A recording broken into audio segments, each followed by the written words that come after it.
এই দেশত বিয়া পাতিবলৈ আনৰ পত্নী চুৰি কৰে। জানক কি এই অন্যান্য পৰম্পৰা? সমগ্ৰ বিশ্বতে বিভিন্ন ধৰণৰ পৰম্পৰা পালন কৰা হয়। বহু জনগোষ্ঠীয়ে এতিয়াও শ শ বছৰ পুৰণি পৰম্পৰা মানি চলি আছে।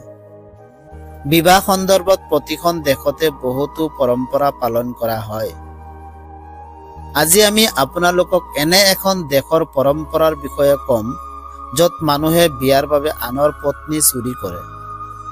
এই অদ্ভুত পৰম্পৰা পশ্চিম আফ্ৰিকাৰ এটা জনগোষ্ঠীৰ অন্তৰ্গত। ইয়াত বিয়া পাতিবলৈ মানুহে আনৰ পত্নী চুৰি কৰে। আচলতে ইয়াত এটা প্ৰথা আছে যে মানুহে ইজনে সিজনৰ পত্নী চুৰি কৰি তাৰ পিছত বিয়া পাতে। এই অনন্য পৰম্পৰাৰ কাৰণো অন্যান্য। পশ্চিম আফ্ৰিকাৰ উডাৱে জনগোষ্ঠীত এনে পৰম্পৰা পালন কৰা হয়। এই ধৰণৰ বিবাহ হৈছে এই জনগোষ্ঠীৰ লোকসকলৰ পৰিচয়। এই জনগোষ্ঠীৰ লোকসকলৰ প্ৰথম বিবাহ পৰিয়ালৰ সদস্যৰ ইচ্ছামতে কৰা হয় বুলি বিশ্বাস কৰা হয়।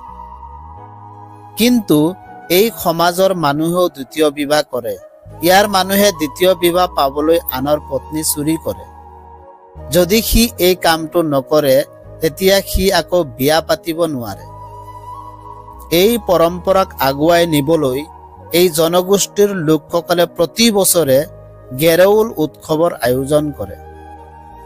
এই অনুষ্ঠানৰ সময়ত ল'ৰাবোৰে সাজ পোছাক পৰিধান কৰি মুখত ৰং কৰে।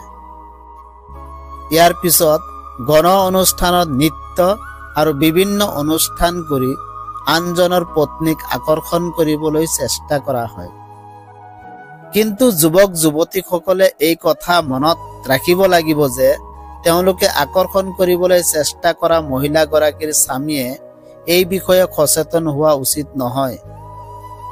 এনে কৰাৰ পিছত যেতিয়া এগৰাকী মহিলাই পুৰুষৰ সৈতে পলাই যায় আৰু যেতিয়া সমাজৰ মানুহে তেওঁক বিচাৰি পায়, পিছত লগ পোৱাৰ লগে লগে দুয়োৰে বিয়া হয়। এই সম্প্ৰদায়ৰ মানুহে এই বিবাহক প্ৰেমৰ বিবাহ হিচাপে স্বীকৃতি দিয়ে। প্ৰিয় দৰ্শক, এনেধৰণৰ আচৰিত কথা জানিবৰ কাৰণে চেনেলটো ছাবস্ক্ৰাইব কৰিবলৈ নাপাহৰিব। ধন্যবাদ।